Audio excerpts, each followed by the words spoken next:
गोपाल कृष्ण भगवान की जय। श्री शुकदेव भगवान की जय। भगवंतांचं प्रागट्य मथुरेमध्ये झालं। प्रार्थना केली होती साऱ्या देवतांनी। पृथ्वीवरती असुर मातलेले आहेत, पापी मातलेले आहेत, त्यांच्या विनाशासाठी भगवंता तुम्ही अवतार धारण करा। भगवंत अवतार घेण्यासाठी तत्पर झाले। देवाला विचारावं, भगवंता तुम्ही कशासाठी अवतार धारण करतात? भगवंत तुम्हाला मला त्याचं कारण सांगतात की परित्राणाय साधूनां विनाशाय च दुष्कृतां धर्म संस्थापनार्थाय संभवामि युगे युगे। प्रत्येक युगामध्ये असुरांचा निपात करण्यासाठी आणि भक्तांचं रक्षण करण्यासाठी मी अवतार धारण करतो। अशी परमात्मा याही वेळेला हेच कारण सिद्ध करण्यासाठी जन्माला आले, अवताराला आले। पण प्रश्न असा या ठिकाणावरती येतो, असुराचा विनाश करण्यासाठी जर परमात्मा अवतरित झाले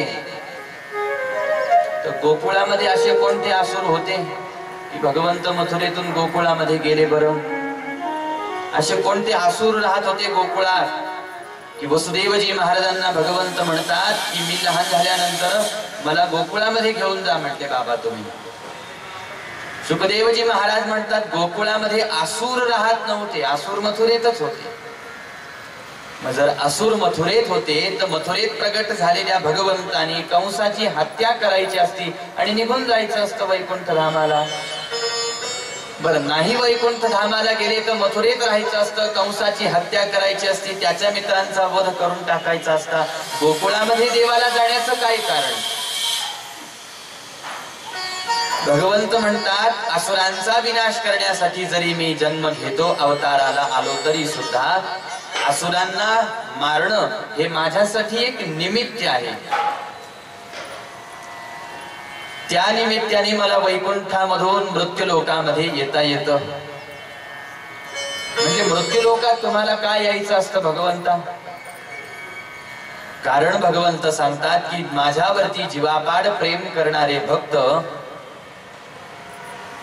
जीवापाड माझ्यावरती प्रेम करणारे मृत्यूलोकामध्ये ज्या वेळेला जन्माला आलेले असतात त्यावेळेला मला वैकुंठामध्ये करमत नाही। आता भक्तांचं जीवापाड प्रेम भगवंतावरती आहे, तितकंच भगवंताचंही भक्तांवरती आहे महाराज, त्याच्यामध्ये शंका अजिबात नाही।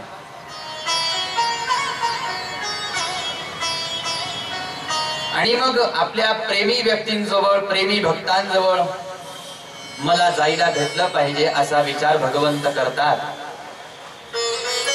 म्हणून वैकुंठातले परमात्मा जरी मृत्यूलोकामध्ये आले, मथुरेमध्ये प्रगट झाले, तरी मथुरेमध्ये थांबले नाही। भगवंताने विचार केला, नंतर आपल्याकडे भरपूर वेळ आहे, निवांत असुरांना मारत राहू। बरं, यांना मारायला मला काही वेळ लागणार नाही, काही वेळ लागणार नाही। आणि आतापर्यंत जर का सारे चरित्र आपण पाहिले, अवतार चरित्र भगवंताचे, तर असुर किती जरी शक्तिशाली असले, असुरांना मारायला देवाला वेळ लागलाच नाही आणि लागतच नाही महाराज। पण देव प्रगट होण्याच्या अगोदर असुराला असं वाटत असतं आणि सगळ्यांना असं वाटत असतं की कितीच शक्तिशाली आहे असुर, कितीच शक्तिशाली आहे असुर, कितीच शक्तिशाली आहे। गोष्ट बरोबर आहे, तुमच्या माझ्या शक्तीच्या तुलनेत असुरांची शक्ती कधी कधी जास्त वाढलेली असते, पण देवापेक्षा नाही। कितीही मोठा राक्षस, कितीही मोठा असुर असू दे, देवापेक्षा त्याची शक्ती मोठी नाही। म्हणून हिरण्यकश्यप असो किंवा हिरण्याक्ष असो, किंवा अगोदरच्या युगाचा विचार केला रावण असो की कुंभकर्ण असो महाराज, स्वर्गातल्या सगळ्या देवता रावणाने बंदिस्त केलेल्या होत्या, रावणाच्या बंदीशाळेत होत्या देवता। ज्या 9 ग्रहांच्या भीतीपोटी तुमच्या माझ्या जीवनाची अशी अवस्था होते महाराज, तर रावण ज्या सिंहासनावरती बसत होता त्या सिंहासनाकडे जाणाऱ्या पायऱ्या 9 ग्रहांच्या होत्या. त्याच्यावर पाय घेऊन तो सिंहासनावरती बसत होता. देवता त्याच्या बंदीगृहात होत्या.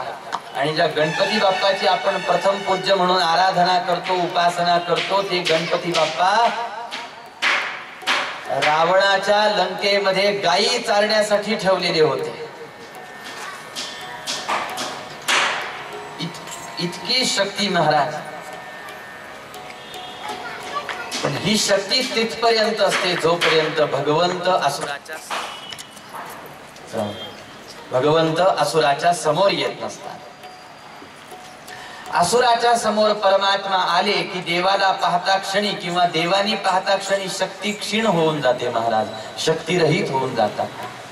ज्या वेळेला होलिका भस्मसात झाली त्याही वेळेला आपण श्रवण केलं की शक्ती नष्ट होते. तशी देवासमोर असुर आले की शक्ती आपोआप नष्ट होऊन जाते. नुसतं भगवंताच्या पाहण्याने शक्ती हिरावून घेतात परमात्मा. म्हणून असुरांना मारणं फार काही अवघड नाही. अहो, ज्याच्या मनाच्या सामर्थ्यावरती अनंत ब्रह्मांड जन्म घेतात, मनाच्या इच्छेवरती अनंत ब्रह्मांड राहतात, आणि ज्या वेळेला भगवंताची इच्छा होते त्यावेळेला लय पावतात. बसल्या जागेवरती हे सगळे काम भगवंत करतात. त्याच्यासाठी देवाला फार काही करायची गरज आवश्यकता पडत नसते. पण आज आपल्याला पाहायला भेटत आहे की भगवंत स्वतः अवताराला आले. बरं, या कृष्ण अवताराचं वैशिष्ट्य असं आहे कारण भगवंताच्या अवतारांचे अनेक प्रकार वर्णन केलेले आहेत. 6 प्रकार भगवंताच्या अवताराचे सांगितलेले आहेत. पैकी सर्वश्रेष्ठ भगवंताचा अवताराचा प्रकार परिपूर्ण अवतार, ज्यामध्ये परब्रह्म परमात्मा स्वतः मनुष्याकृती धारण करून मृत्यू लोकामध्ये अवतरित होत असतात. इतर वेळेला भगवंत आपल्या अंशाने प्रगट होतात, आपल्या अंशांशाने भगवंत प्रगट होतात. कला अवतार भगवंताचा, आवेश अवतार भगवंताचा वर्णन केला. पण हा जो कृष्ण अवतार आहे ना, एक राम अवतार आणि कृष्ण अवतार, एक पूर्ण अवतार आहे आणि एक परिपूर्ण अवतार आहे. अवतारांच्या श्रेणी मधली सर्वश्रेष्ठ श्रेणी महाराज परिपूर्ण अवतार. ज्या वेळेला साक्षात परब्रह्म परमात्मा भूतलावरती मनुष्याकार धारण करत असतात, असा भगवंतानी दिव्य अवतार धारण केला. काही कारण होतं बरं भगवंतांना परिपूर्ण अवतार घेऊन मृत्यू लोकांमध्ये जन्माला यायचं. असुरांना मारायचं होतं, हे निमित्त आहे महाराज. हे सांगायला एक आहे आणि करायला एक आहे. म्हणजे निमित्त कारण एक आहे भगवंताच्या मनात, आणि करायची गोष्ट वेगळीच होती. काय करायचं होतं? मृत्यू लोकांमध्ये येऊन आपल्या प्रेमी भक्तांना, प्रेमी भाविकांना प्रेम सुखाचं दान आणि प्रेम सुखाचं ग्रहण त्यांच्याकडून भगवंतांना करायचं होतं. म्हणून मथुरेमध्ये प्रगट झालेले परमात्मा गोकुळामध्ये आले. बरं, भगवंत ज्या वेळेला मृत्यू लोकांमध्ये जन्म घेतात त्यावेळेला सगळ्याच ठिकाणी भगवंत जात नाही. मृत्यू लोकांमधलं एकच कुठलं तरी किंवा काहीच विशेष अशी ठिकाणं असतात जिथं भगवंत जातात. आपण म्हणतो भगवंत मृत्यू लोकात आले, पण सगळीकडे थोडीच राहिले महाराज. राहिले कुठं किंवा गेले कुठं? विशेष जागा महाराज, विशेष ठिकाण, आणि त्या विशेष ठिकाणाचं नाव आहे गोकुळ. ही प्रेमाची भूमी आहे महाराज. या ठिकाणावरती गोकुळवासियांच्या प्रत्येकाच्या हृदयामध्ये हरिप्रेम जन्माला आलेला आहे. हरिप्रेमासाठी गोकुळवासी जगत आहे. ज्यांच्या जीवनाचं एकच ध्येय आहे, ज्यांना बाकी काहीच करायचं नव्हतं राहिलेलं महाराज, त्यांना काही करायचं नव्हतं. आनंदामध्ये फक्त भगवंतासोबत राहावं, आणि तुम्ही मी माणसं एकमेकांमध्ये जसा प्रेमाचा संबंध ठेवतो ना, तुम्ही मी एकमेकांना प्रेम द्यायचा प्रयत्न करतो. गोकुळवासियांना हरिप्रेम मनामध्ये असल्यामुळे असं वाटत होतं आपण आपलं प्रेम देवाला द्यावं, आणि देवाला प्रेम देत असताना देवानी सुद्धा आपल्याला तसंच प्रेम द्यावं, अशी सार्थ अपेक्षा गोकुळवासियांची होती. आणि हे हरिप्रेम गोकुळवासियांच्या चित्तामध्ये निर्माण होण्याला कारण होतं भगवंताचं गोकुळामध्ये येण्याला कारण होतं की ज्या ज्या वेळेला सारे गोपाळ, ज्या ज्या वेळेला साऱ्या गोपिका भगवंतांना प्रार्थना करायच्या, त्या त्या वेळेला एकच प्रार्थना त्या गोपिका ते गोपाळ भगवंतांना करताना म्हणायच्या, हे हरी प्रेम सुख दे, प्रेम सुख दे, प्रेम सुख दे, प्रेम सुख दे, प्रेम सुख दे, प्रेम सुख दे, प्रेम सुख दे, प्रेम सुख दे,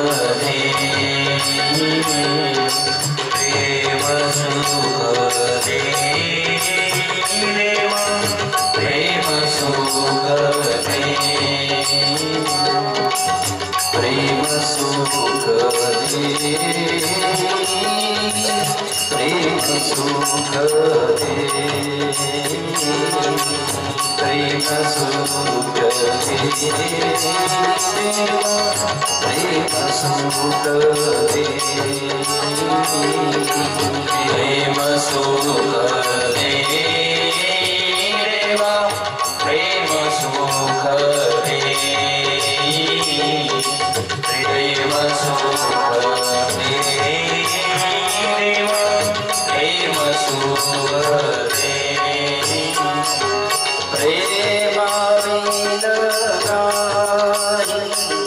प्रेमाविन नाही समाधान, प्रेम सुख दे, देवा प्रेम सुख दे, प्रेम सुख दे, देवा प्रेम सुख दे. अखंड गोपिका गोपाळ प्रार्थना करत होते, आणि जी जी प्रार्थना भक्तांनी केली ती प्रार्थना आपणही देवाकडे करायला पाहिजे महाराज. म्हणून भजन उगीच थोडी म्हटलं जातं, भजन उगीच म्हटलं जातं का? आपल्याला वेळ पुढे ढकलायचा असतो का? नाही नाही, आपण रोखल्याने तो रोकत नाही महाराज, त्याला ढकलायची आवश्यकताच पडत नाही. आणि कथा अशी गोष्ट आहे, कितीही आपण करावी कथेला वेळ कमीच पडतो. म्हणून भजन आपण म्हणतो कशासाठी?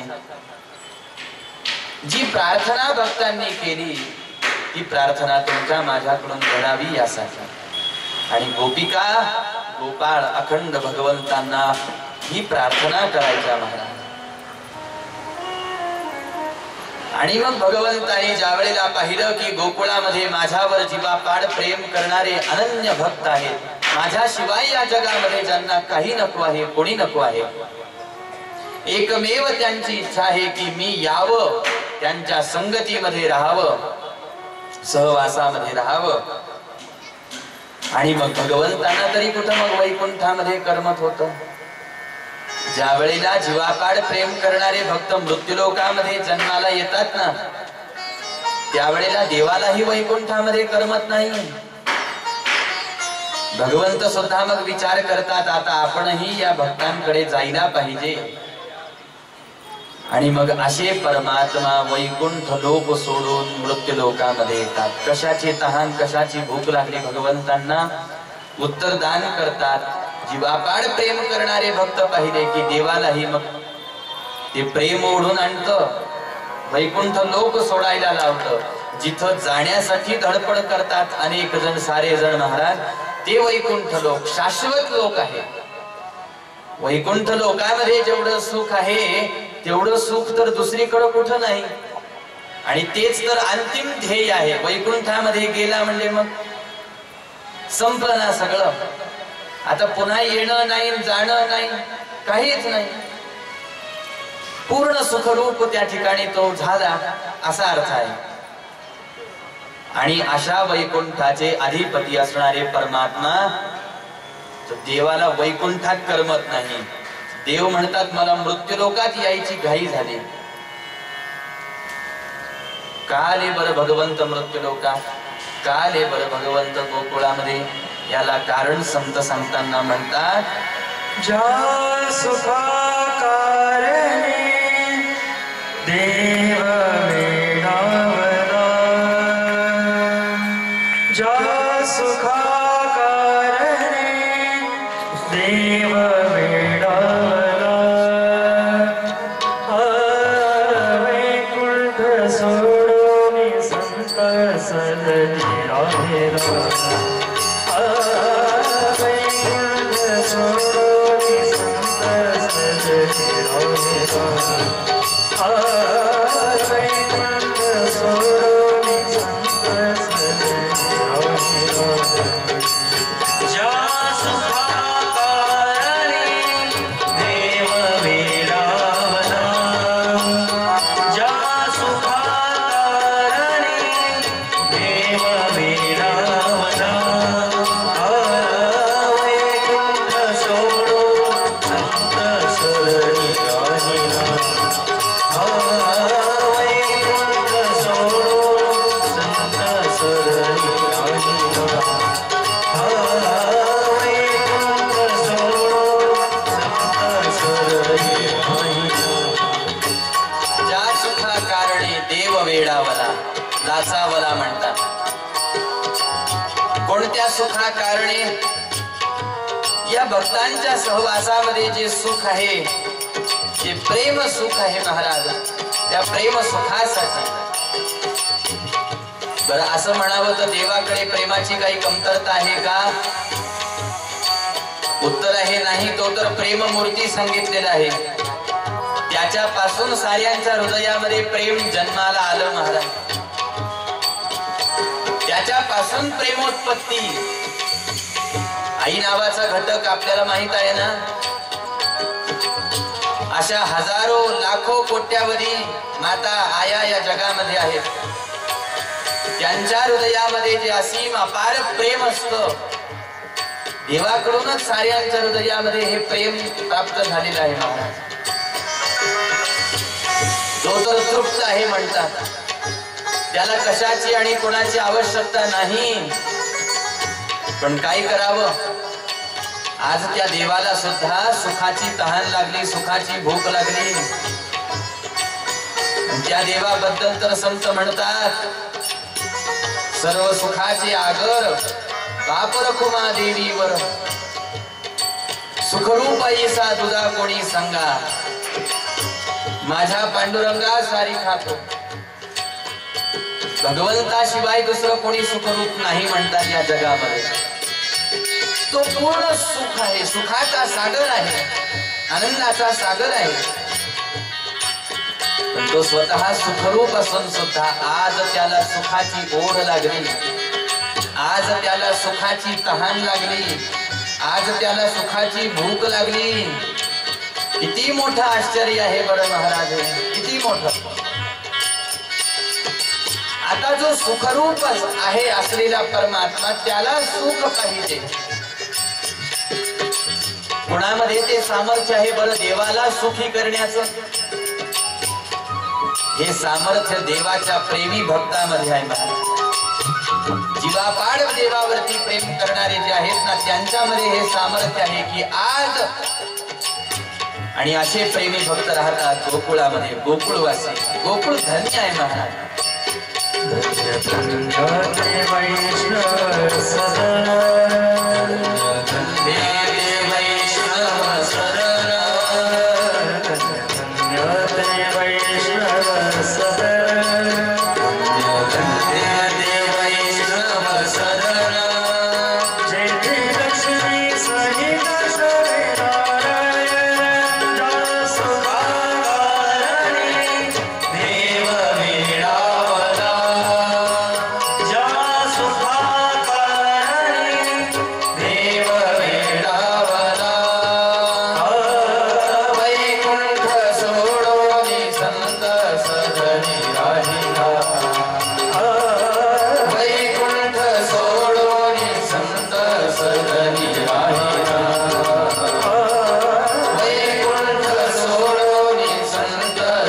सदनी राहिला. धन्य आहेत गोकुळवासी. भगवंत आज आणि का धन्य आहेत बरं असे भक्त, असे प्रेमी भक्त. सुखालाही सुख देण्याचं सामर्थ्य आज गोकुळवासियांमध्ये आहे. ही काही कमी गोष्ट आहे का? हा गोकुळवासियांचा परिचय आहे महाराज. ते दिसायला तुमच्या माझ्यासारखे सामान्यच माणसं होती. त्यांचं सगळं खान पान राहणीमान अहो माणसंच होती ती. पण ती देवावर प्रेम करणारी माणसं होती. जगावर प्रेम करणारी नाही, संसारावर प्रेम करणारी नाही. त्या विश्वंभरावरती परमात्म्यावरती प्रेम करणारे होते ते. आणि त्या प्रेमाचा परिणाम काय? आज सुखरूप असलेल्या भगवंताची तहान आणि भूक भागवण्याचं सामर्थ्य गोपिकांमध्ये, गोपाळांमध्ये. आता ज्या देवाला, तुम्हाला मला सुखी होण्यासाठी देवाकडे जावं लागतं आणि देवाला सुखी होण्यासाठी प्रेमी भक्ताकडे यावं लागतं, गोप गोपिकांकडे यावं लागतं. आता सांगा, देव मोठा की भक्त मोठा? आता देव मोठा आहे की भक्त मोठा आहे? या प्रेमाच्या जगतामध्ये तर भक्तच मोठा आहे. मग पहा ना, आपले भगवंत बाळरूप धारण करून आले गोकुळामध्ये. बाळरूप. देवकी आई साहेबांना आई म्हणतात, वसुदेवजी महाराजांना बाबा म्हणतात, नंद बाबांना बाबा म्हणतात, यशोदाई साहेबांना आई म्हणतात. आणि पाहिला गेलं तर हे अनंत ब्रह्मांडाची माता आणि पिता आहे.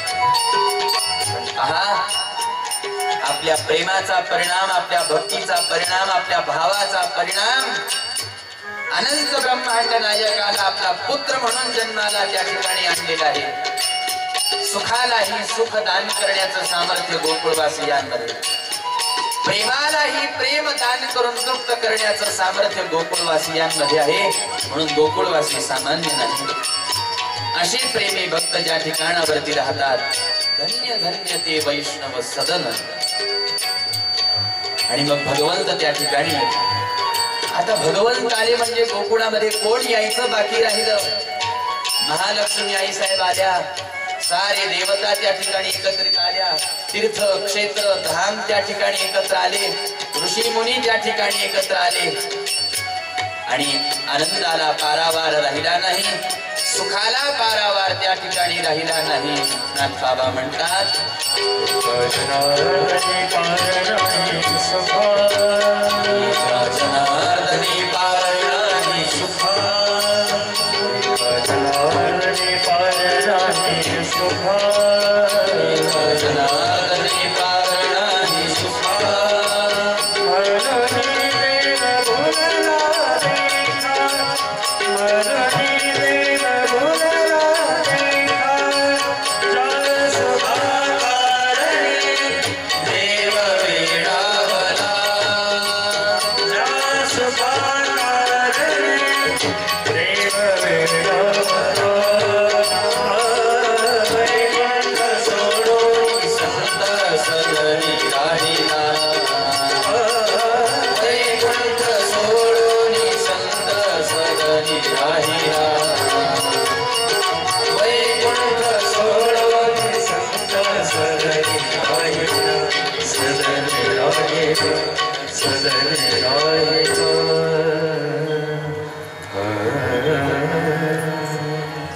भगवंत गोकुळामध्ये आले.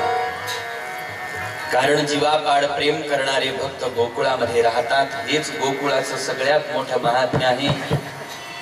आणि ही प्रेम करणाऱ्यांची भूमी आहे महाराज, देवावर प्रेम करणाऱ्यांची. सामान्य नाहीत गोपिका.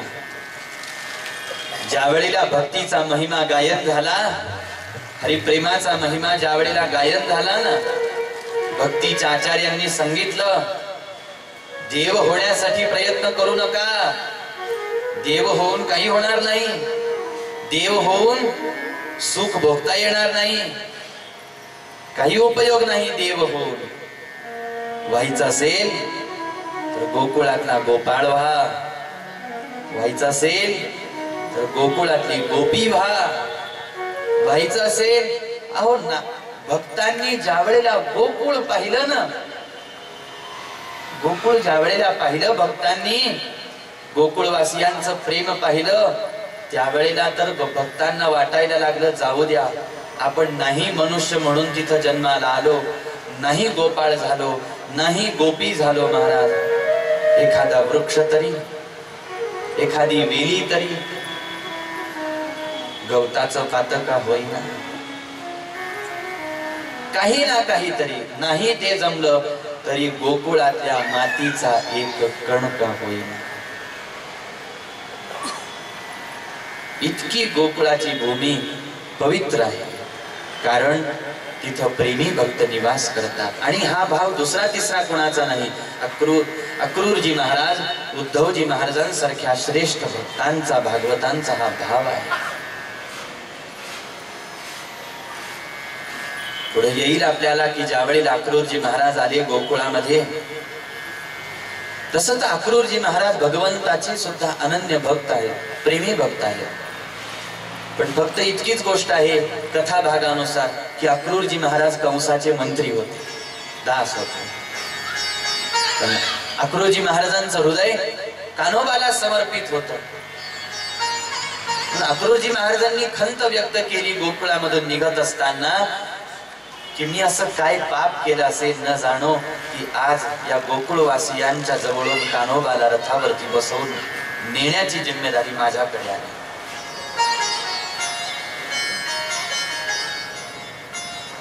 आणि मग अशा हे ज्या वेळेला भगवत भक्तांनी गोकुळ पाहिलं, त्यावेळेला त्यांना वाटायला लागलं की आपल्याला सुद्धा याचा लाभ झाला पाहिजे, कारण गोपिका सामान्य नाही. वंदे नंदौ रजस्त्रीणा पादरेणुमभीक्ष्णशः यासां हरिकथोद्गीतं पुनाति भुवनत्रयम्. गोपिका गोकुळामध्ये हरिनामाचं गायन करत आहेत, हरिकथेचं गायन करत आहेत. आणि या गोपिकांच्या या सेवेचा परिणाम, प्रेमाचा परिणाम, यासाम हरिकथोद्गीतं पुनाति भुवनत्रयम्. नुसतं गोकुळच पवित्र नाही झालं, पुनाति भुवनत्रयम्. श्रीमद भागवतानी गौरव दिला महाराज. या गोप गोपिकांमुळे तर त्रिभुवन पवित्र झालं, तीनही लोक पवित्र झाले. इतका महिमा प्रेमी भक्तांचा आहे. धन्या अहो अमी आल्यो गोविंदांभ्यब्जरेणवः. भगवंताचे चरणारविंद ज्यांच्या जवळ आहेत महाराज, ज्यांना प्राप्त आहे प्रत्यक्ष भाव होता ना प्रेमी भक्तांचा, देव यावेत आपल्याकडे असं वाटत होतं. कुणाला पुत्र म्हणून यावेत असं वाटत होतं, कुणाला मित्र म्हणून यावेत, कुणाला पती म्हणून यावेत असं वाटत होतं, कुणाला आमचा स्वामी म्हणून यावे असं वाटत होतं महाराज. आणि भक्तीनं सारे ओतप्रोत भरलेले आहेत.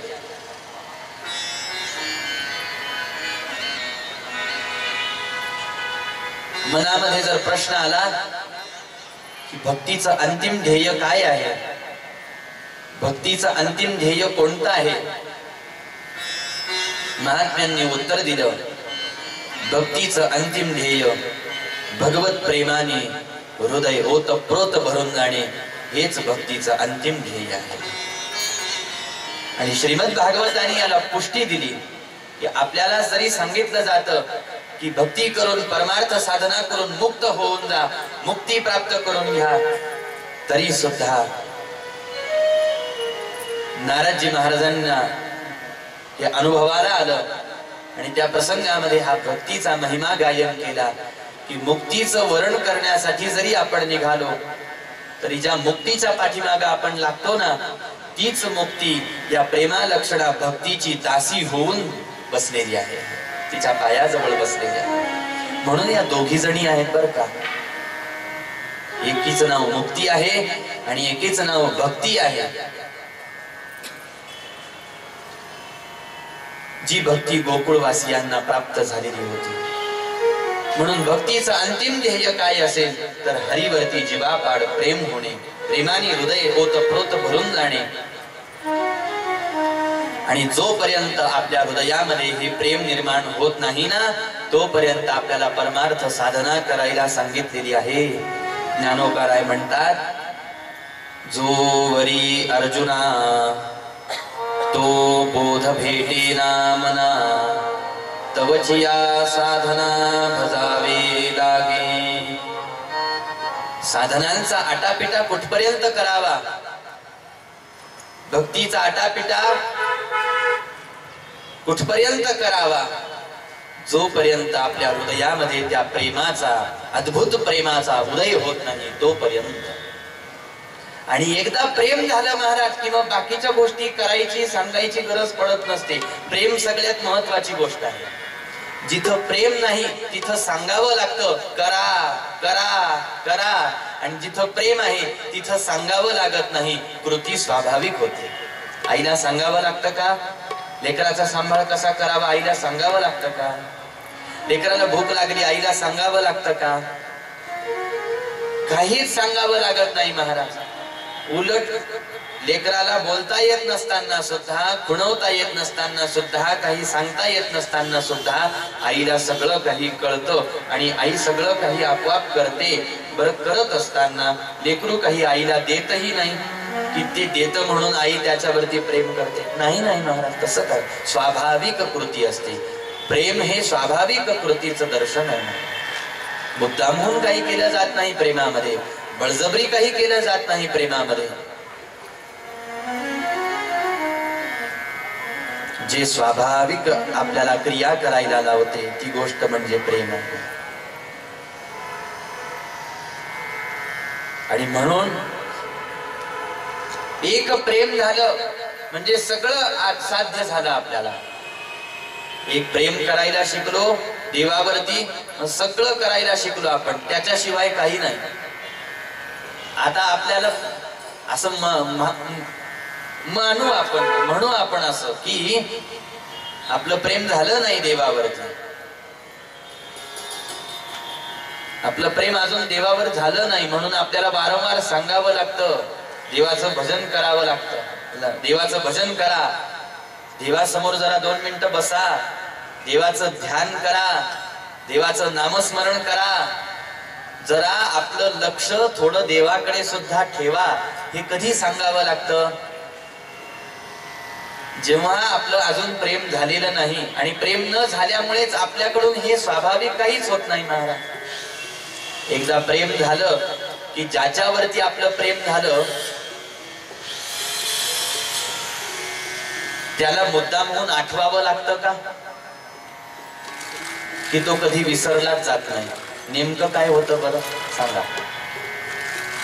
नाही, आपलं अनेक पदार्थांवरती अनेक वस्तूंवरती प्रेम आहे ना, चटकन आपल्या ही गोष्ट लक्षात येऊन जाईल. आपल्या आवडीची गोष्ट आठवावी लागते का विसरलीच जात नाही? ती कधी विसरलीच जात नाही महाराज, तर आठवण्याचा काही प्रश्नच येत नाही. प्रेमामध्ये स्वाभाविक ध्यान होतं, प्रेमामध्ये स्वाभाविक नाम गायन होतं, प्रेमामध्ये स्वाभाविक समर्पण होतं, प्रेमामध्ये स्वाभाविक सेवा होते. प्रेमाने काय होत नाही. गोकुळवासियांचं जीवापाड भगवंतावरती प्रेम झालेलं होतं. ज्या वेळेला देवावर प्रेम होतं पहा, आपण नुसते बसून राहा, काहीच करू नका, आपोआप देवाचं ध्यान यायला लागतं, आपोआप देवाचं रूप आठवायला लागतं आपल्याला. बळजबरी नसतं ते. असं किती जरी शरीराला आपण बळजबरी नाही. जिथं हृदय समर्पित झालेलं आहे, जिथं हृदय भक्ती प्रेमाने ओथंबलेलं आहे, भरलेलं आहे महाराज, तिथं शरीराला कष्ट देण्याची आवश्यकता पडत नसते. शरीरावरती बळजबरी करण्याची, मनावरती बळजबरी करण्याची गरजच पडत नसते. सहजच प्रत्येक क्रिया करताना, प्रत्येक कर्म करताना हरिस्मरण आपल्या चित्तामध्ये राहतं, भगवत स्मरण आपल्या चित्तामध्ये राहतं. नामाचं गायन वारंवार करावं वाटायला लागतं आपल्याला. सतत सतत देवासमोर जाऊन बसावं वाटतं. पुन्हा पुन्हा देवाला पाहावं वाटतं. देवाला पाहिलं नाही, देवाचं नाम गायन केलं नाही ना, मनाला करमत नाही. आणि मग हरी भेटावे, मला हरी दिसावे, ही भावना मनातून येते. आणि मग विरह जाणवायला लागतो. आणि मग ज्या वेळेला विरह जाणवायला लागतो, विरह कसा, भगवंतानी मला आता दर्शन द्यावं, एवढं मी त्यांचं नाम गातो, एवढं मी त्यांचं ध्यान मला आपोआप होत आहे. आता त्या देवापासून दूर राहावं वाटत नाही. त्या देवापासून आता दूर राहावं वाटत नाही. जोपर्यंत तो देव भेटत नाही, परमात्मा भेटत नाही, प्रियतम भेटत नाही, प्रेमी भेटत नाही, प्रेमास्पद भेटत नाही, मग हळूहळू हळूहळू कशातनं सुख आपल्याला मिळू शकत नाही. जोपर्यंत आपल्याला देवाशिवाय सगळ्या वस्तूत सुख आहे ना, तोपर्यंत देवावर प्रेम झालेलं नाही.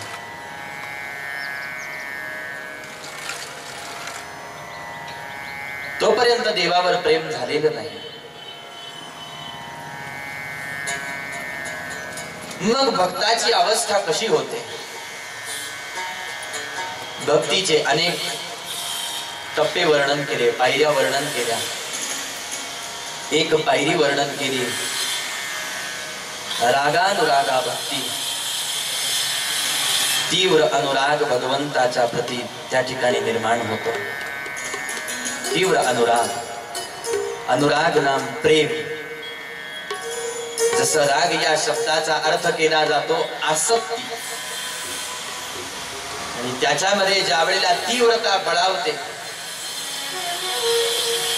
त्यावेळेला त्याची जी उच्चतम अवस्था आहे रागाची, तिलाच अनुराग असं म्हणतात. हा अनुराग ज्या वेळेला मनामधून जन्म घेतो, उत्पन्न होतो ना, त्यावेळेला आपल्याला प्रेमी व्यक्तीशिवाय करमत नाही, देवाशिवाय त्यावेळेला करमत नाही. मग पदार्थ सेवन करावे वाटत नाही, भोग भोगावे वाटत नाही. प्रेमी व्यक्तीशिवाय आनंद प्राप्त होऊ शकत नाही. अजून आपल्याला देवाशिवाय करमत ना, अजून आपल्याला देवाशिवाय पोटभर जेवण जातंय, गोडधोड पदार्थ आनंदाने खातोय महाराज. अजून आपल्याला असं वाटतच नाही कधी की माझ्या डोळ्याला तो देव का नाही दिसला, भगवंत माझ्याकडे का नाही आले. या अनुरागाने अजून आपण भरलेलोच नाही महाराज. हरिकथा तुम्हाला मला तिकडं वाटचाल करा म्हणतात, प्रेमाकडे वाटचाल करा. या जगताचं एकमेव केंद्रस्थान मूळ म्हणजे प्रेम आहे, ज्याच्या आधारावरती हे जगत त्रैलोक्य टिकून आहे महाराज.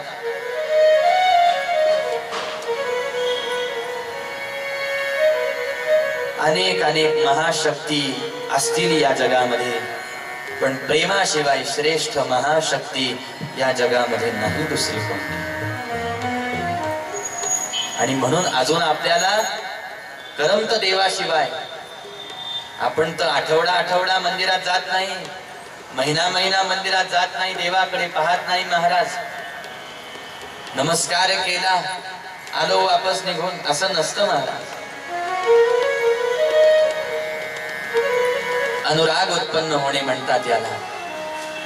आणि मग गोपिका गोपाळ वाटायला लागतं त्यावेळेला साधकाला, भक्ताला, की भगवंतानी यावं माझ्याकडे, मला प्रेम सुखाचं दान करावं. आणि सारे गोकुळवासी या भावनेमध्ये निघून गेलेले होते. अनुराग भक्तीची चरम सीमा. आता इथून पुढं काही करायचं नसतं, इथून पुढं भोगायचं असतं ते प्रेमाचं सुख महाराज.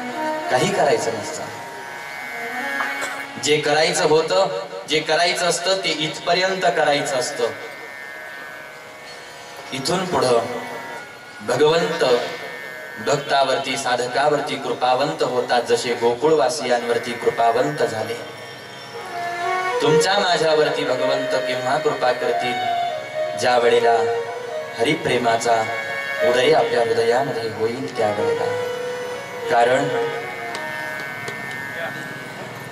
दुर्लभ अशा प्रकारचा परमात्मा सहसा ज्या भगवंताचं अशा पद्धतीनं प्राप्ती होऊ शकत नाही. पहा, मुक्त होऊन जाणं फार काही अवघड नाही बरं का. भक्तीच्या तुलनेत जर का विचार केला तर मुक्त होऊन जाणं विशेष काही नाही. ज्याला वाटेल त्याने मुक्त होऊन जावं, संसार बंधनातून मुक्त होऊन जावं आणि हरी स्वरूपाशी एकरूप होऊन जावं. पण एकदा हरी स्वरूपाशी एकरूप होऊन गेला की मग हा आनंद त्या ठिकाणावरती येत नसतो. तसंच सरते शेवटी सगळ्यांनाच अद्वैत भावातच प्रवेश करायचा आहे, हरी स्वरूपाशीच एकरूप व्हायचं आहे. परंतु ज्या वेळेला साधू संतांना हे रहस्य कळालं ना, त्यावेळेला अद्वैत भावाला ते प्राप्त होऊन गेलेले होते तरी सुद्धा त्यांनी पुन्हा द्वैत धारण केलं. याला कल्पित द्वैत म्हणतात. द्वैत धारण केलं. कशासाठी हे द्वैत धारण केलं? हे द्वैत प्रेम सुखाचा आनंद घेण्यासाठी हे द्वैत धारण केलं. महाराज देवाला म्हणतात तू देव आहे, आम्ही भक्त आहोत. हे का म्हणतात? याला कारण त्याच्यामधून त्यांना प्रेम सुखाचा आनंद घ्यायचा होता म्हणून. आणि जोपर्यंत या प्रेम जगतामध्ये विश्वामध्ये जोपर्यंत तुमचा माझा प्रवेश होत नाही तोपर्यंत गोकुळवासी काय सुख भोगत आहेत याचा आनंद तुम्हाला मला, याचं रहस्य तुम्हाला मला कळू शकत नाही. जावे त्याच्या वंशात तेव्हा कळे. पाण्यातला मासा झोप घेतो कैसा, जावे त्याच्या वंशात तेव्हा कळे. आपल्याला आता थोडी कळू शकतं महाराज या गोष्टी. तसं गोकुळवासियांच्या संबंधामधला विषय सांगत असताना संत महात्मे सांगतात कि जो प्रेम गली में आया नहीं, प्रियतम का ठिकाना क्या जाने. जो प्रेम गली में आया नहीं, प्रियतम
प्रियतम का ठिकाना क्या जाने, जिस दिल में न पैदा, ज्याला दुःख कधी झालं नाही महाराज, ज्याच्या अंतःकरणाला कधी वेदना झाल्या नाही, तो दुसऱ्याचं दुःखही कधी समजू शकत नाही, दुसऱ्याला होणारा त्रास कधी तो समजू शकत नाही. जसा ते प्रेमी भक्त कोणत्या सुखामध्ये आहे, कोणत्या आनंदामध्ये आहे, तसं तुम्हाला मला कळू शकत नाही. आणि खरंच कळालं नाही मला. कुणाला कळालं प्रेम? तुम्ही मी तर आपल्या ममतेला, आपल्या मोहाला, आपल्या वासनेला प्रेम हे नाव देतो. तुम्ही मी प्रेमाची भाषा बोलू नये, प्रेमाची व्याख्या तुम्ही मी अजिबात करू नये महाराज. तुम्ही मी प्रेमाला समजलं गोपिकांनी महाराज. गोपाळांनी, नंदबाबा, यशोदाई साहेबांनी, वसुदेवजी महाराज, देवकी आई साहेबांनी. आणि प्रेम करणाऱ्याला कोण समजून घेत? प्रेम करणाऱ्याला कोणी समजून घेतलं? मीरा है दीवानी मोहन की, संसार दीवाना क्या जाने, जो प्रेम गली में आया नहीं, प्रियतम का ठिकाना क्या जाने. ज्या वेळेला मीराबाई हरिप्रेमामध्ये मस्त होऊन गेल्या आणि भजनाशिवाय, सत्संगाशिवाय, कथेशिवाय दुसरं काहीच जीवनाचं ध्येय ज्यांचं राहिलं नाही. आणि हरिप्रेम असल्याचा परिणाम सांसारिक कामना, वासना सुद्धा मनामध्ये शेष राहिल्या नाही. एक प्रेमी व्यक्ती प्रेमास्पद जवळ असल्यानंतर जसं दुसऱ्या कुठल्याही वस्तूची अभिलाषा, अपेक्षा राहत नाही, तसं सांसारिक कामना, वासना, भोग इच्छा भक्ताच्या मनामधून नष्ट होऊन गेल्या. आणि मीराबाई भगवत प्रेमाने ज्यावेळेला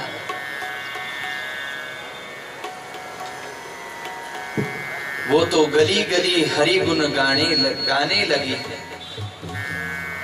भगवंताचं भजन ज्या वेळेला, हरिकथा ज्या वेळेला सुरू होऊन गेली, मग त्यावेळेला त्यांचं प्रेम लक्षात आलं नाही.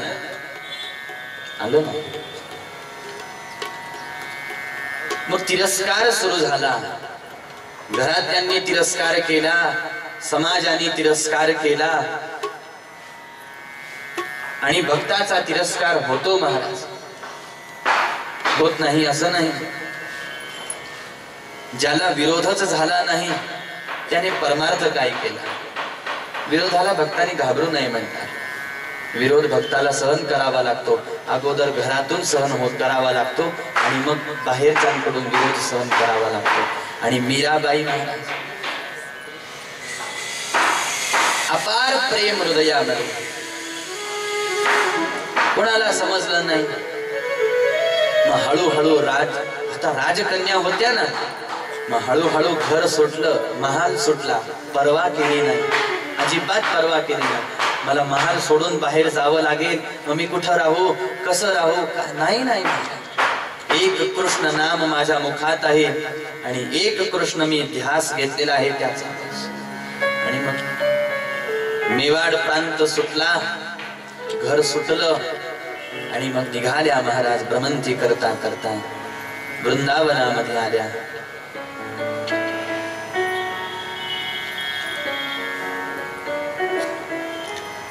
आणि मग ज्या वेळेला महान भक्त होते त्यावेळेला त्यांना हा त्यांचा भाव पाहिल्यानंतर त्यांचं प्रेम कळायला लागलं.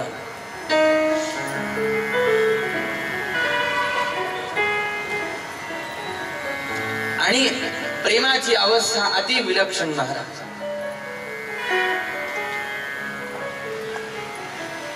अनेक महात्मे ज्या वेळेला स्वतः आम्ही परमार्थ करतो, आम्ही प्रेम साधना करतो, हरीवरती प्रेम करतो असं म्हणत होते. आणि ज्या वेळेला त्यांनी मीराबाईला पाहिलं त्यावेळेला त्यांच्या लक्षात आलं की आपण आतापर्यंत म्हणत होतो की माझं प्रेम आहे देवावरती, पण मीराबाईला पाहिल्यानंतर लक्षात आलं की हरिप्रेम काय असतं. वृंदावनामध्ये ज्या वेळेला मीराबाई आल्या, रूप गोस्वामी नावाचे भक्त होते आणि एकटेच कुटियेमध्ये बसून राहायचे, भगवन नामस्मरण करत राहायचे. आता तीर्थक्षेत्रावरती गेलं की ज्या ज्या ठिकाणावरती मीराबाई जायच्या त्या ठिकाणी तिथल्या रहिवाशांना विचारायच्या की इथं कोणी साधू आहेत का, कोणी महात्मा राहतात का, असं विचारायच्या. आणि विचारायला पाहिजे महाराज. तीर्थक्षेत्रावरती गेल्याचं महत्व तोपर्यंत सिद्ध होत नाही जोपर्यंत तीर्थक्षेत्रावरती कोण्या साधूचं आपण दर्शन घेत नसतो.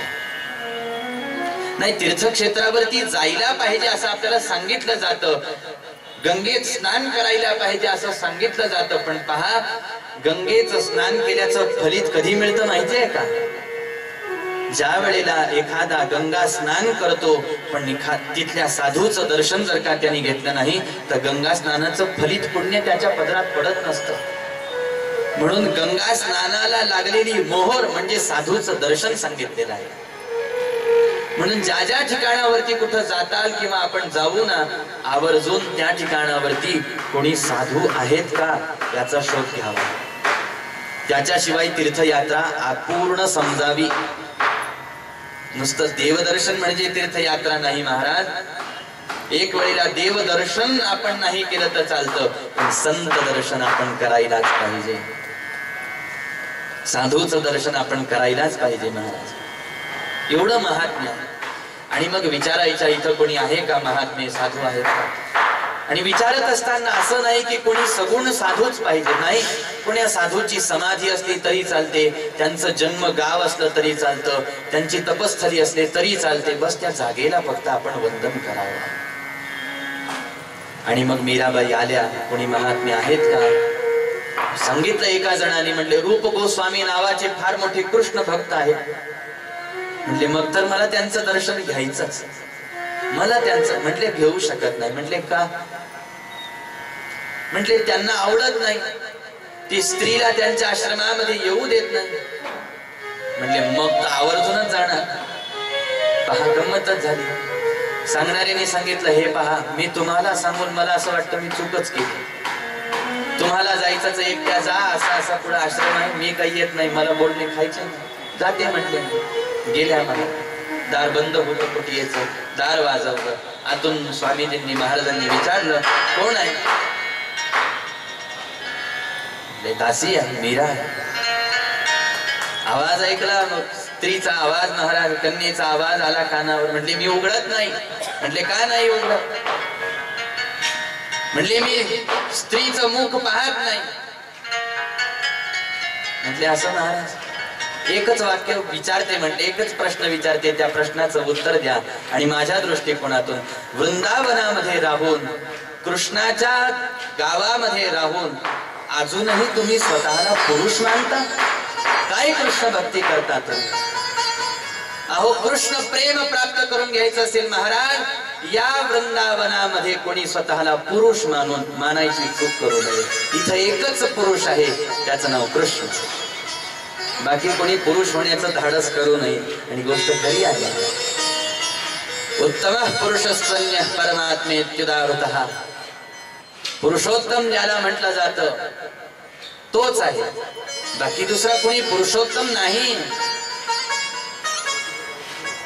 वृंदावनात राहून अजूनही तुम्ही स्वतःला पुरुष मानता, तुम्हाला कधीच कृष्ण प्रेम मिळू शकणार नाही.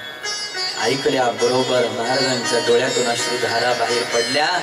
कुटियेचं दार उघडलं महाराज आणि मीराबाईचे चरण पकडले. एक तर प्रेमी भक्ताचं प्रेम सामान्य मनुष्याच्या व्यक्तीच्या कुणाच्या लक्षात येत नाही. जे महात्मे आहेत, जे जाणते आहेत, त्यांच्या आपोआप ही गोष्ट लक्षात आली. भावचिंतन तुमचं माझं एवढंच चाललेलं आहे की जोपर्यंत अशा पद्धतीनं हरिप्रेमाचा उदय आपल्या हृदयामध्ये होत नाही तोपर्यंत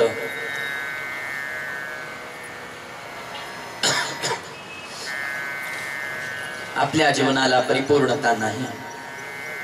आणि आपण जे कर्म करतो, आपण जे परमार्थ साधना म्हणून करतो, जीवनभर साधनेतच गुंतून पडायचं नाही महाराज। जरा साध्याच्या दिशेने वाटचाल करायची आणि साध्य आहे प्रेम। आपल्याला वाटतं एवढं केलं म्हणजे आता मला याच्या पुढे काही करायची आवश्यकता नाही, भक्ती शास्त्राने दर्शन करून दिलं, याच्या पुढे जाऊन जे असतं ते प्रेम असतं। प्रेमात जगायला शिकलं पाहिजे, प्रेमात राहायला शिकलं पाहिजे हरिप्रेमामध्ये। आणि मग गोकुळवासी असे आहेत, आपण फक्त गोकुळवासी पाहत आहोत कारण एक दिवस आपण ऐकलं कथा श्रवण करत असताना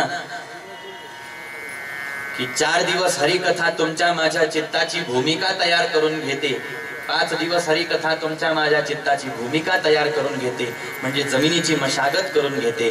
कारण श्रीमद भागवत कथेला तुम्हाला मला गोकुळाचं दर्शन करून द्यायचं असतं आणि हे दर्शन आहे महाराज।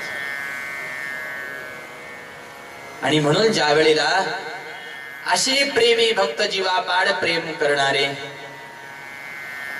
की देवासमोर स्वतःचा देह सुद्धा स्वतःवरती सुद्धा ते प्रेम करत नाही, त्यावेळेला मग भगवंतानी गोकुळामध्ये जाण्याचा विचार केला आणि म्हणून सांगतात बाबा मला गोकुळामध्ये घेऊन चला। वसुदेवजी महाराज भगवंतांना घेऊन आले होते आणि मग गोकुळामध्ये भगवंताचं लीला कर्म आरंभ झाला। गोपाल कृष्ण भगवान की जय। आणि मग आले बालरूप धारण करून। काय विचारता महाराज, बाळकृष्णाचं रूप पाहिलं आणि गोकुळवासियांना वेडच लागून गेलं। आता बाळकृष्णासमोर त्या रूपासमोर दुसरं कोणाचं रूप आठवावं वाटत नव्हतं। एका त्या बाळकृष्णाला पाहिलं तर दुसरं कोणाला पाहावं वाटत नव्हतं, दुसरं कोणाचं ध्यान करावं वाटत नव्हतं। जोपर्यंत आपण देवाला पाहिलं नाही ना तोपर्यंत आपण बऱ्याच गोष्टींचं ध्यान करावं वाटतं। एकदा देवाला पाहिलं आणि पाहिल्यानंतर त्या रूपाची आवड आपल्याला लागली महाराज की मग दुसरं कशाचं ध्यान आपल्याला करावं वाटत नाही। आता तुम्हाला मला देवाच्या अगोदर हे जगत दिसायला लागलं, जगातल्या सुंदर सुंदर सुंदर सुंदर वस्तू दिसायला लागल्या, जगातले सुंदर सुंदर रंग दिसायला लागले। आणि ज्या रंगाला पाहत आहेत गोपिका गोपाळ त्याला श्रीरंग म्हणतात। सावळा सावळा वर्ण आहे महाराज त्याच्या देहाचा, देहयष्टी आहे। आणि मग पहा ज्या वेळेला जी गोपिका कान्होबाच्या रूपाकडे पाहते त्यावेळेला मग तिला दुसरं रूप पाहावं वाटत नाही, दुसऱ्या रूपाचं ध्यान करावं वाटत नाही गोपिकेला गोपाळांना। ज्या वेळेला आपण देवाकडे पाहू त्यावेळेला दुसरं काही पाहावं वाटणार नाही। पण अजून आपण तो कधी प्रयत्न केला नाही देवाला पाहण्याचा, देवाचं रूप आकलन करण्याचा। किती सुंदर आहे परमात्मा याचा कधी विचार केला का? करायला पाहिजे विचार। अहो जग किती सुंदर आहे, जगात सौंदर्य कमी आहे का?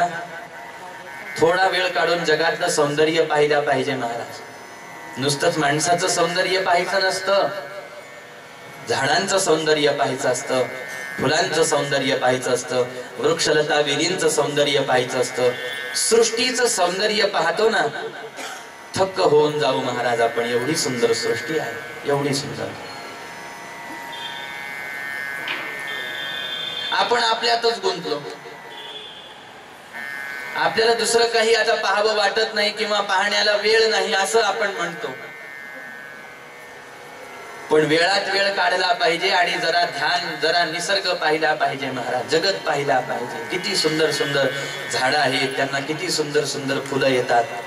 फुलं एक प्रकारचे आहेत का? नाही, फुलं किती प्रकारचे महाराज। मग वेगवेगळे फुलं पहावे, प्रत्येक फुलाचा रंग, त्यांची रंगसंगती पहावी, किती छान छान दिसतात ते। कितीही मन त्याचं नाराज निराश झालेलं असो फुलाकडे पाहिलं की त्याला थोडं का होईना प्रसन्न बरं वाटल्याशिवाय राहत नसतं, कारण ते असतातच तसे महाराज.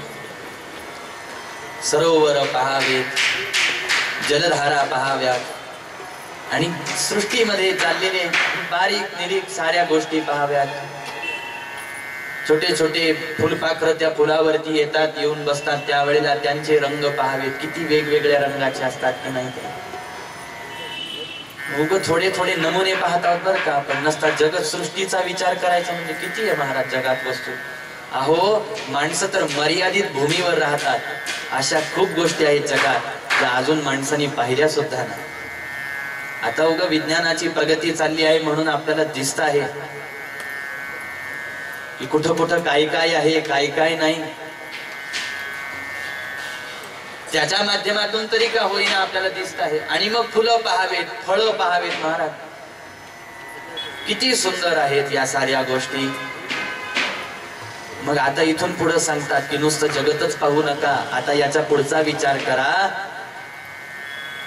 हे जग जर एवढं सुंदर आहे तर याला तयार करणारा, याला निर्माण करणारा, याला रंगवणारा जो रंगारी आहे तो किती सुंदर असेल.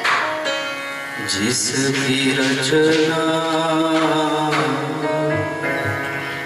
इतनी सुंदर, वो कितना सुंदर होगा. जिसकी रचना इतनी सुंदर, वो कितना सुंदर होगा. जिसकी रचना इतनी सुंदर, वो कितना सुंदर होगा. जिसकी रचना इतनी सुंदर, वो कितना सुंदर होगा.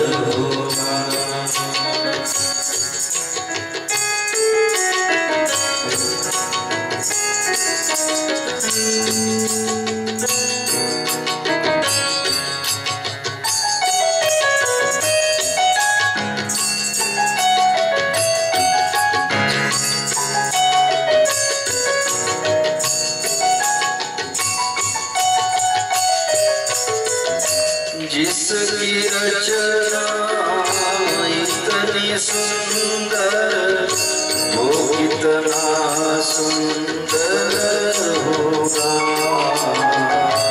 जिसकी रचना इतनी सुंदर, वो कितना सुंदर होगा. जिसकी रचना इतनी सुंदर, वो कितना सुंदर होगा. जिसकी रचना इतनी सुंदर, वो कितना सुंदर होगा. वो कितना सुंदर होगा. वो कितना सुंदर होगा. आणि एवढे सुंदर असणाऱ्या परमात्म्याला, कान्होबाला, बाळकृष्णाला पाहत आहेत गोपिका. वेड्या नाही होणार तर काय होईल. एवढं जग पाहून, जगातल्या वस्तू पाहून, वस्तूसाठी माणसं एवढे वेडे होतात, पदार्थासाठी माणसं एवढे वेडे होतात, माणसं माणसासाठी एवढे वेडे होतात महाराज. आश्चर्य काहीच नाही त्याच्यामध्ये. आज गोपिका भगवंताच्या रूपाचा अनुभव घेत आहेत की सृष्टीतलं सार सार सार सार सौंदर्याचं निधान जर काही असेल तर ते भगवंताचं रूप सांगितलेलं आहे. निधान म्हणजे काय? ठिकाण, राहण्याची जागा, स्थळ, निवास, रहिवास. अशा सृष्टीतलं सगळं सौंदर्य ज्याच्या रूपामध्ये निवास करत आहे, राहत आहे, ते परमात्मा. सौंदर्य महाराज भगवंताचे कुरळे कुरळे केस, छोटे छोटे नेत्र महाराज, छोटे छोटे कान, लाल लाल भगवंताचे ओठ, गुबरे गुबरे गाल, आणि त्यात पुन्हा मंद मंद भगवंताचं स्मित हास्य, पाळण्यामध्ये असलेले कान्होबा आपल्या त्या मनोहारी नेत्रांनी सगळ्या गोपिकांकडे पाहतात आणि मग हे सगळं पाहतात. रंगाचा विचार केला तर कान्होबाचा रंग काही एवढा गोरा नाही सांगितला, कान्होबा काही गोरे नाही सांगितले, गोरे नाही तरी एवढे सुंदर आहेत म्हटले. कस काय? तुम्ही मी सौंदर्याची परिभाषा पूर्ण आपल्या पद्धतीनं सौंदर्याची परिभाषा काय करेल काय माहित नाही. सौंदर्याची परिभाषा अशा पद्धतीनं देवाकडे पाहत असताना केली गेली नाही. गोर असणे, काळ असणे ही सौंदर्याची परिभाषा नाही महाराज. ज्या वेळेला देवाकडे गोपिकांनी पाहिलं, भगवंताचा रंग तर सावळा सावळा वर्णन केलेला आहे, परंतु सावळा जरी वर्णन केला तरी सुद्धा रूप माधुर्य आहे महाराज, रूप माधुर्य. पाणी जसं तहान भागवल्याशिवाय राहत नाही, तहान लिल्याची तहान पाणी भागवल्याशिवाय राहत नाही, तसं भगवंताचं रूप आहे. ते जरी सावळ वर्णन केलेलं आहे तरी सुद्धा, काही ठिकाणावरती काळ वर्णन केलेलं आहे तरी सुद्धा, काही ठिकाणावरती पांडुर रंगाचा वर्णन केलेला आहे म्हणून आपण पांडुरंग म्हणतो ना, असं अनेक ठिकाणावरती ज्या ज्या भक्तांना जे जे रूप जसं जसं दिसलं महाराज तसं तसं वर्णन त्याचं झालं त्याच्या रूपाचं. परंतु पहा, वर्णाचा विचार केला तर जरी सावळा सावळा मेघ श्याम आहे तो, घन श्याम आहे तो, तरी सुद्धा त्याला पाहिल्यानंतर हृदयाला आल्हाद प्राप्त होतो, आनंद प्राप्त होतो, सुख त्या ठिकाणी प्राप्त होतं. सावळे परब्रह्मा आवडे अजीवा, सावळे परब्रह्मा आवडे अजीवा, सावळे परब्रह्मा आवडे अजीवा, सावळे परब्रह्मा आवडे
गोपिकांनी ज्या वेळेला कान्होबाचं रूप पाहिलं, मोहित होऊन गेल्या महाराज.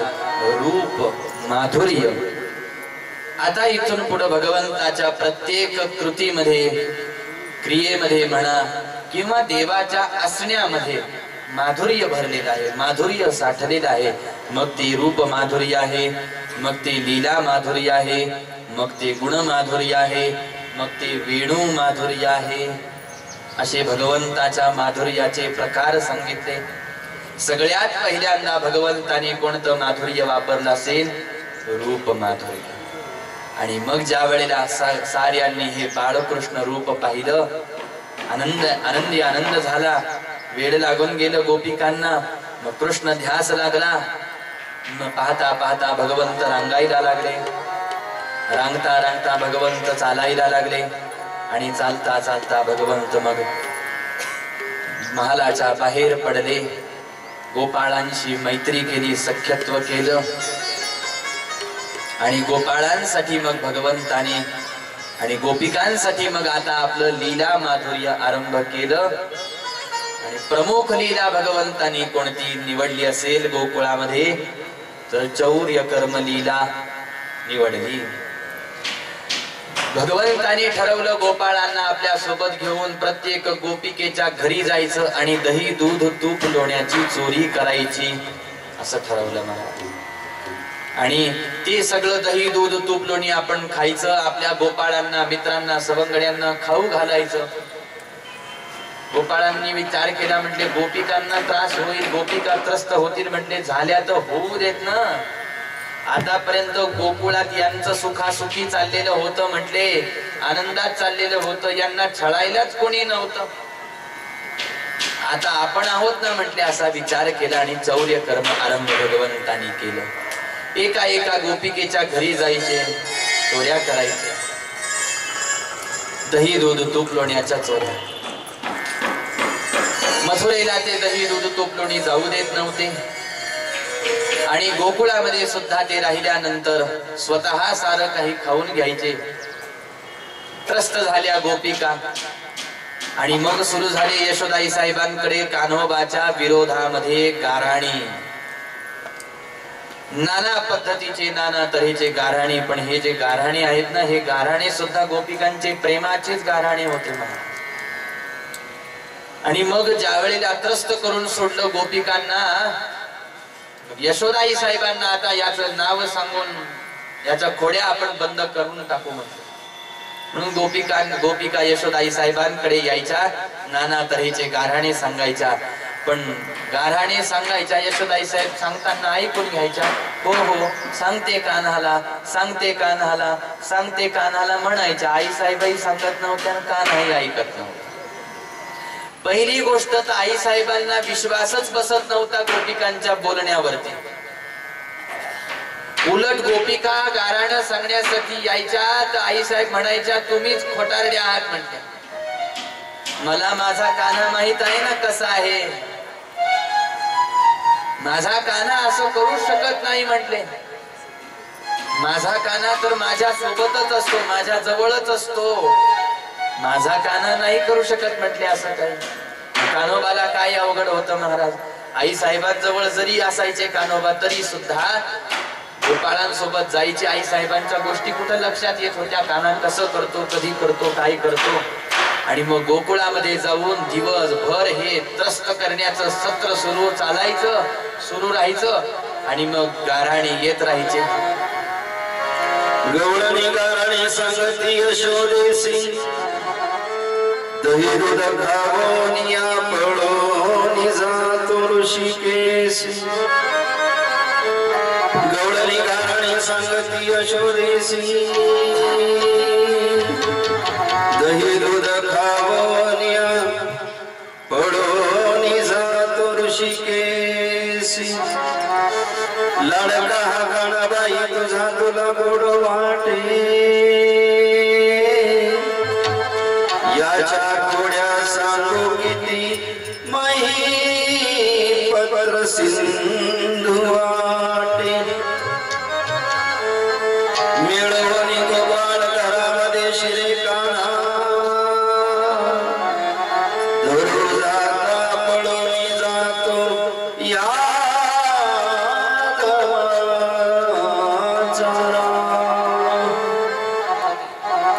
ऐसे बजयाने पिसे लाविले सांगो काही. एका जनार्दनी काया वाचा मन याचे पायी. यशोदे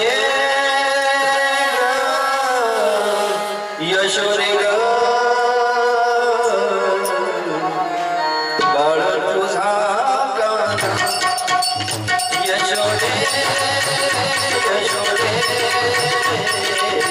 बाळ तुझा यशोदे यशोदे बाळ तुझा यशोदे यशोदे बाळ तुझा पोटवर सुसुनिया पोटवर सुसुनिया पोटवर सुसुनिया पोटवर सुसुनिया यशोदे यशोदे बाळ तुझा यशोदे यशोदे बाळ तुझा यशोदे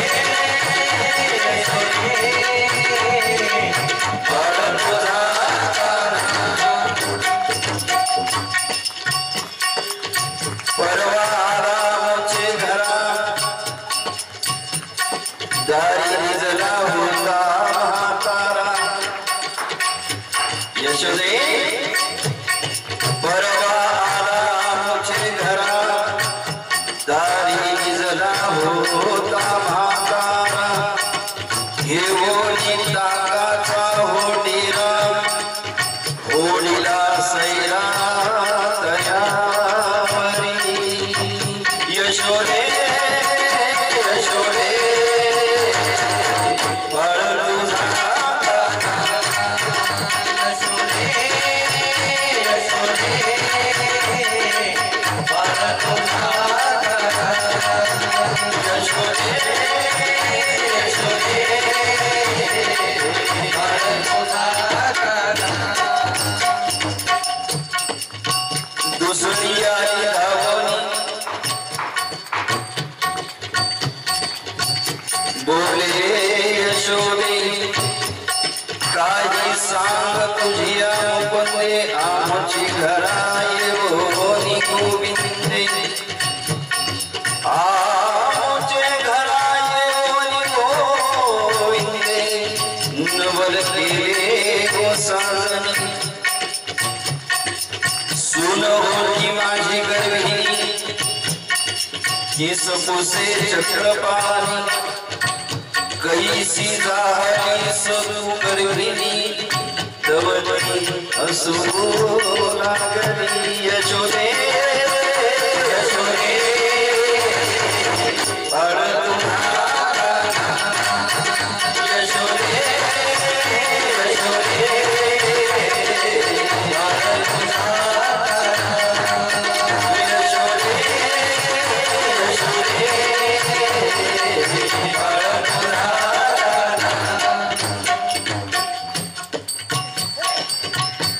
जवळ बैसला जाऊनी पोट पाहेचा चकोनी नकळे ईश्वराची करणी तवती झिडकावली ऐशा कोण्या नानापरी किती सांगोगे सांगो सुंदरी एका जनार्दनी आवरी आपुलिया कृष्णारी यशोदे यशोदे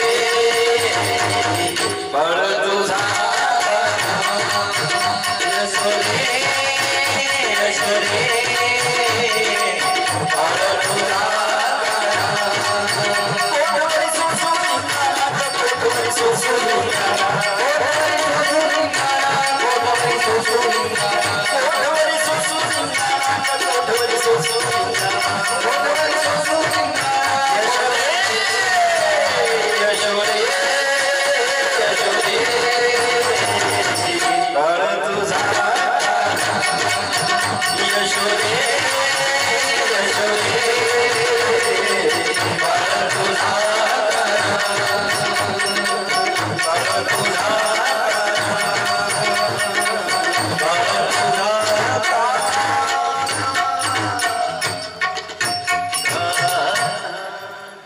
नाना तऱ्हेचे गाराणे यशोदाई साहेबांकडे येत राहिले. यशोदाई साहेबांवर यशोदाई साहेब गोपिकांचा ऐकायला तयार होत नव्हत्या आणि कान्होबाने मात्र कोणाचंच ऐकलं नाही. शेवटी चौर कर्म केलं भगवंताने आणि या चौर कर्माच्या माध्यमातून एकच साध्य केलं भगवंताने, गोपिकांच्या चित्ताचं हरण केलं. रूप माधुर्याने जरी गोपिका मोहित झालेल्या होत्या कान्होबावरती, तरी सुद्धा अधून मधून संसाराची आठवण येत होती. संसार आवडत होता, संसारात लक्ष लागत होतं. जरी रूप माधुर्य पाहिलेलं होतं तरी सुद्धा भगवंताने विचार केला, कान्होबाने विचार केला, जरासं सुद्धा लक्ष त्याच्यामध्ये आता त्यांचं राहिलं नाही पाहिजे. म्हणून हे अशा पद्धतीनं लीला माधुर्याने चित्ताचं हरण भगवंतानी केलं. आणि ज्या वेळेला चित्ताचं हरण केलं त्यावेळेला मग आता कृष्ण ध्यास लागला. मग डोळ्यासमोर कृष्ण रूप दिसत होतं महाराज. सतत सतत आठवण येत होती, सतत सतत नाम मुखात येत होतं. आणि मग असा निधिध्यास गोपिकांना त्या ठिकाणी भगवंताचा कान्होबाचा लागला. भगवंताने विचार केला, आपलं काम झालं. आता गोपाळांना सुखाचं दान करण्यासाठी, गायींना सुखाचं दान करण्यासाठी भगवंताने गोचारण लीला करण्याचा विचार केला. आईला विचारलं, सारे गोपाळ कुठं जातात गायी? म्हटले, कृष्णा, गायी चारण्यासाठी सारे गोपाळ जातात वनामध्ये. मी जाऊ काही वनामध्ये गायी चारण्यासाठी? यशोदाई साहेबांनी विचार केला, याला जर आपण नाही म्हणावं तर हा इथंच राहील. बरं, घरात गप्प बसणार नाही. तिच्या घरी जा, तिच्या घरी जा, तिच्या घरी जा, तिच्या घरी जा. याच्यापेक्षा याला हो म्हटलेलं वनात पाठवलेलं बरं आहे. माझ्या मागची कटकट म्हणजे गाराणी गोपिकांचे बंद होते. हो म्हणून होकार दिला यशोदाई साहेबांनी. गोपाष्टमीचा दिवस होता. स्नान घातलं कान्होबाला, छोटासा पितांबर नेसवला, छोटीशी काठी हातामध्ये दिली, बासरी हातामध्ये घेतली, मोर मुकुट मस्तकावरती घातला. आणि मग कान्होबा ज्या वेळेला निघाले, साऱ्या आपल्या गायी आपल्या सवंगड्यांसोबत घेऊन गोकुळा वृंदावनामध्ये गोचारण लीला करण्यासाठी निघाले. तर गोपाळांना आनंद झाला की चला, आजपासून आता आम्हाला दिवसभर आमच्या कान्होबाच्या सोबत राहता येणार, याचा आनंद गोपाळांना. पण कान्होबाला दिवसभर पाहता नाही येणार याचं दुःख गोपिकांना व्हायला लागलं. पण भगवंताने त्याचा विचार न करता वनामध्ये येऊन पोहोचले. गोचारण लीला संपन्न करायला लागले. आनंदामध्ये भगवंताने वाळवंटामध्ये गोपाळांसोबत विविध प्रकारचे खेळ खेळले. खेळ खेळत असताना कंस मामा जे जे असुर पाठवायला लागला, त्या असुरांचा विनाश कान्होबा करायला लागले. पाळण्यात असताना पोतनेचा आणि शक्तासुराचा विनाश केलेलाच होता. आता राहिलेले छोटे मोठे असुर येत होते. भगवंत वरच्यावर हत्या त्यांची वध करायला लागले. कालियाचं मर्दन केलं आणि गोपाळांना आपल्या खेळण्यातून सुखाचं दान केलं. परम सुखाचं दान करण्याचा विचार ज्या वेळेला आला त्यावेळेला भगवंताने काल्याच्या प्रसादाचं नियोजन केलं. आणि ज्या वेळेला हे प्रसादाचं नियोजन केलं, गोपाळांना सांगितलं, प्रत्येकाने आपापल्या घरून शिदोरी घेऊन या म्हटले. येत असताना जो शिदोरी घेऊन येणार नाही त्याला माझ्या पंक्तीमध्ये बसण्याचा मान त्या ठिकाणी मिळणार नाही. सगळे गोपाळ महाराज, कान्हाने सांगितलं आणायचं आहे, कान्हाने सांगितलं आणायचंच आहे, तर आणावंच लागत. आईला घरी गेल्यानंतर सांगायला लागले, आई उद्या सकाळी आमच्या सोबत काहीतरी दे बर का, डबा दे, खायला दे, काहीतरी खाऊ दे आमच्या सोबत. त्याची आई विचारायला लागली. म्हटले, का रे, कशासाठी पाहिजे आहे सगळं? कान्हाने सांगितलेलं आहे म्हटले आणायला. काल्याचा प्रसाद त्या ठिकाणी आम्ही तयार करणार आहोत. आणि मग काय विचारता, सगळे गोपाळ आपापली शिदोरी घेऊन आले.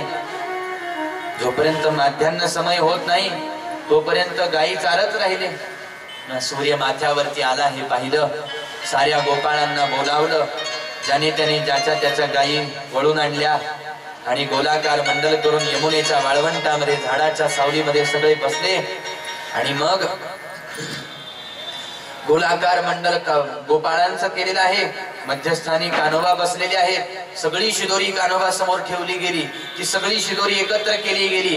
ते सगळा प्रसाद कान्होबानी आपल्या हातावरती घेतला आणि एका गोपाळाला घास खाऊ घालायला लागले.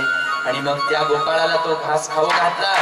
मग तोच घास पुन्हा आपल्या मुखामध्ये कान्होबा खात होतो. हे पाहिलं ब्रह्मदेवाने. ब्रह्मदेवाला वाटलं उच्चिष्टमपि चामेध्यम भोजनं तामस प्रियम. अरे उष्ट भोजन करतोय म्हटले, हा काय परमात्मा आहे का? परीक्षा घेऊन पाहू म्हटले आपण याची.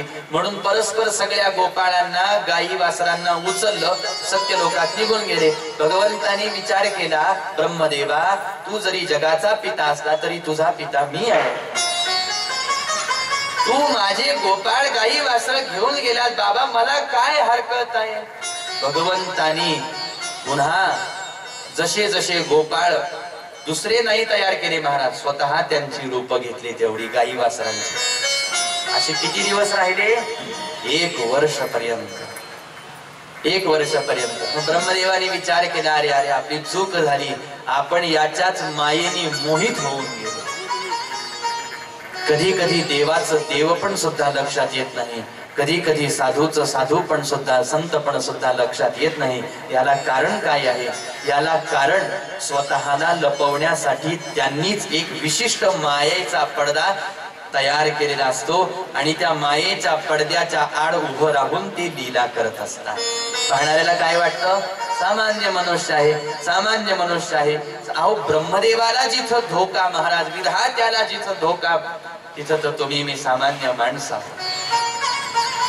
हा जो मायेचा पडदा आहे, मायेचा भ्रम आहे, कधी कधी खरोखर मनुष्याला अगदी भ्रमामध्ये टाकून जातो. भ्रमनिरास झाला, आले भगवंताजवळ वनामध्ये आणि त्या वनमालीच्या चरणारविंदावरती नतमस्तक झाले. भगवंतानी अभय दिलं आणि मग परमात्मा पुन्हा गोकुळामध्ये येत राहायचे. जरी गोपाळांसोबत वृंदावनामध्ये जायचे गोचारण लीला करण्यासाठी, तरी सुद्धा अधूनमधून वापस गावामध्ये येत राहायचे गोपिकांच्या सोबत, गोपिकांना सुखाचं दान करण्यासाठी आई साहेबांना. आणि मग आनंदाने गोचारण लीला संपन्न केली, असुरांचा निपात केला. आता या काल्याच्या प्रसादाच्या माध्यमातून तर गोपाळांना सुखाचं दान भगवंताने केलेलं होतं. गोकुळामध्ये परमात्मा येऊन स्थिर झालेले आहेत. आनंदी आनंदाचं वातावरण त्या ठिकाणी पसरलेलं आहे.